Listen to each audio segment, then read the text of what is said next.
Bonsoir à toutes, bonsoir à tous. Vous suivez Sport Time sur Médian TV Afrique. Tout de suite, voici les titres de ce journal. Dans notre série de rendez-vous des pays africains au Mondial en Russie 2018, focus aujourd'hui sera fait sur les Lions de la Teranga.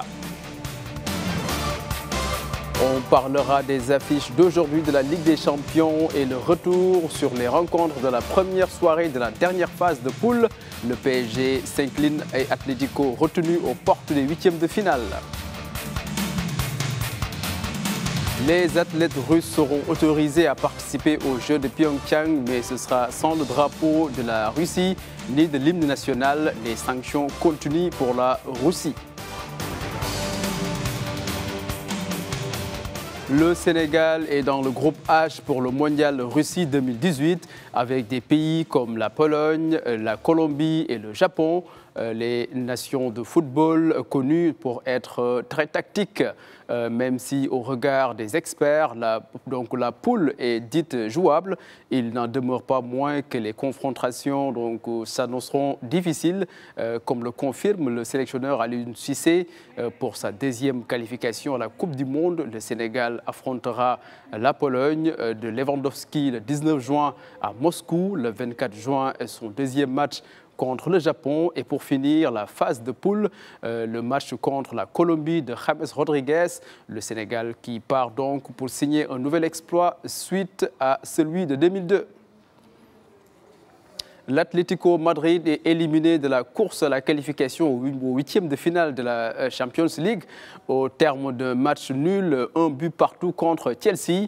Le miracle attendu dans ce match ne s'est pas finalement produit. Chelsea a donc fait preuve d'une grande maîtrise tout au long de la rencontre, surtout en première période de jeu. La seconde aura été plus rythmée sans pour autant permettre aux Madrilènes de créer la différence. C'est donc l'AS Rome qui termine à la tête de ce groupe C, suivi des Blues de Chelsea. À domicile, les Bavarois n'ont pas fait dans le détail et s'imposent 3-1 sur le Paris Saint-Germain. Paris se consolera tout de même de garder la première place du groupe B. Un objectif atteint pour le club français. À l'issue de la rencontre, des interrogations subsistent, notamment au niveau de la défense parisienne. Un match test pour le PSG pour mieux préparer les huitièmes de finale de cette compétition hautement disputée. Ce soir, le Real de Madrid reçoit le Borussia Dortmund à Santiago Bernabéu. Le Real n'a rien à perdre et le Borussia a tout à gagner dans cette rencontre. Les hommes de Zinedine Zidane, déjà qualifiés en huitième de finale de la Ligue des Champions, vont aborder le match sans réelle pression. En face, le Borussia peut encore décrocher une qualification en Europa League. L'objectif de l'équipe est donc de gagner la rencontre. Et cela, le sélectionneur français le sait très bien et l'a très bien compris. Je vous propose d'ailleurs de l'écouter. Est-ce que vous pensez sincèrement en fait qu'il va avoir un tirage facile en fait, la Champions League? Moi, je le vois pas en fait. Terminant la première position, la deuxième position, en fait, il y aura jamais de match facile. Il y en a pas déjà, même dans la première phase, mais encore moins dans la seconde. C'est-à-dire quand tu as fait ton passe le premier groupe, après c'est premier ou deuxième, ou l'équipe qu'on va rencontrer, ça va être un match compliqué. Donc. Premier du groupe E avec 9 points, Liverpool est talonné par le FC Séville. Les Reds ont néanmoins leur destin en main. Il faudra s'imposer ce soir contre le Spartak de Moscou pour s'assurer une qualification en huitième de finale. Liverpool doit alors confirmer son invincibilité à Anfield depuis le début de la saison. La Coupe du Monde des clubs débute aujourd'hui avec une première affiche Al Jazeera d'Abu Dhabi et Auckland de la Nouvelle-Zélande. Le Wydad de Casablanca, champion en titre, jouera le samedi contre le club mexicain de Pachuca. Le Real de Madrid, champion en titre, signera son entrée dans le tournoi le 13 décembre à l'issue de la 15e journée du championnat d'Espagne contre le FC Séville. La compétition est donc à sa 14e édition cette année et réunit au total 8 clubs. La décision est tombée. Le comité international olympique suspend la Russie des Jeux olympiques d'hiver 2018 pour dopage institutionnalisé, tout en permettant aux sportifs de concourir sous drapeau olympique. La commission exécutive du CIO réunie hier à Lausanne a décidé de durcir le ton. Le comité olympique américain salue une décision, je cite, forte et de principe pour la Russie. Elle n'entend pas céder à l'émotion au président Vladimir Poutine de dire que son pays ne va pas boycotter les Jeux olympiques. Aucun blocage ne sera donc opposé aux athlètes souhaitant participer aux Jeux d'hiver de Pyeongchang.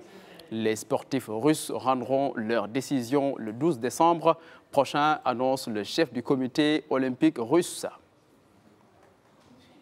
Le premier marathon des sables du Pérou est arrivé à son terme ce mardi. La 6e et la dernière étape était la plus courte avec 19 km. Ils étaient au total 222 coureurs à couvrir 247 km en l'espace d'une semaine. À l'arrivée, le Marocain triomphe Rachid El Mourabiti. Il remporte ainsi son premier marathon au Pérou avec 4 victoires consécutives au marathon des sables du Sahara. Et à côté, du côté des dames, sans surprise, la Française Nathalie Mauclair remporte la dernière manche pour compléter la victoire. Retour sur le continent avant de clôturer cette édition au Gabon. Toujours pas de début de championnat national de football de la première division. Cette décision, pense-t-on, à Libreville est consécutive à la suppression de la subvention de l'État au club. Elle s'élevait donc à 3 milliards de francs CFA annuels. Le point à Libreville avec notre correspondant sur place, Ismaël Obianzé. Le National Foot était censé démarrer le 28 octobre dernier. Plus d'un mois après, c'est le mutisme total. Pas de nouveau calendrier, pas de raison officielle sur les raisons de ce nouveau faux départ. Mais les sources proches du dossier indiquent que l'État s'est désengagé du championnat national de football de première division du Gabon après une expérience de professionnalisation presque ratée de plus de 3 ans. Les clubs, quant à eux, ne désespèrent pas du contexte de crise financière qui menace leur survie. Ils sont au total 14 qui multiplient entraînement et recrutement de joueurs avec le secret espoir que l'épreuve démarre d'ici janvier 2018. Reste une question centrale, comment financer les différents projets pour avoir une sélection nationale compétitive à la hauteur du challenge de la CAN 2019 du Cameroun. Ici Libreville, Ismaël Obianzé, Justin Bitégué pour Medi 1 TV Afrique. Voilà, c'est tout pour ce soir dans Sport Time. Merci de l'avoir suivi et restez en compagnie des programmes de Medi 1 TV Afrique. Au revoir et bonsoir.